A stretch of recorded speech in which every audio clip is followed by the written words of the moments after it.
Itutur ko po kayo sa date farm ko, Your Honor. Maliit lang po ito. Dinala po ako dito ng tatay ko, Your Honor, nung 13 years old ako. Kaya hindi ko pa po natatandaan ang lahat. May mga ilan natatandaan lang po ako, Your Honor. Ayan po yung date farm ko. Maliit lang po yan. Nagsumikap lang po ako, kaya po ako nakapundar ng maliit na bahagi ng farm na ito, Your Honor. Sabi nga po nung araw, tinutokso ko putok sa buho daw po ako, Your Honor. Kaya maniwala ka na, Your Honor. Ayan, no. Ayan po ang date farm ko. Lumaki po talaga ako sa farm, Your Honor. Ayan. Sa mga hindi po naniniwala, ayan po ang ebidensya.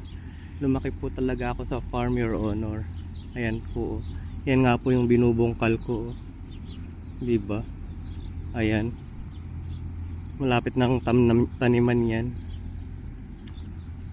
Kaya inaano na, tinatraktora na namin.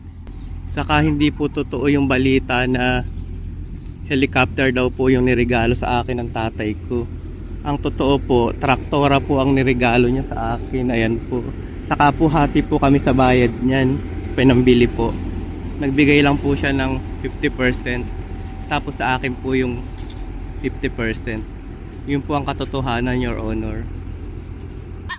Saka lumaki po akong kasama yung mga kambing sa farm po, Your Honor. Kalaro ko po yung mga maliliit na kambing, Your Honor.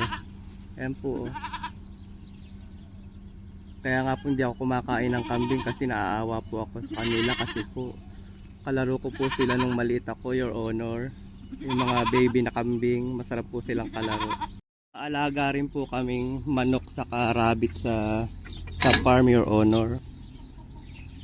Kinatay nga po namin yung isa kagabi, yung ginawa kong chicken adobo. Dito ko po yung kinuha, Your Honor. Ayan. Ito naman po yung mga alaga kong rabbit sa farm, Your Honor. Diba? Ayan po. Pakainin po natin sila maya maya. Diba ang cute nila, Your Honor? Mayroon pa pong kuweba dyan. Tingnan natin kung may laman po. Ayan. Hindi pa po ba kayo naniniwala na lumaki po ako sa farm? Sa date farm. Ayan, Your Honor, ang mga kalaro kong rabbit. Diba?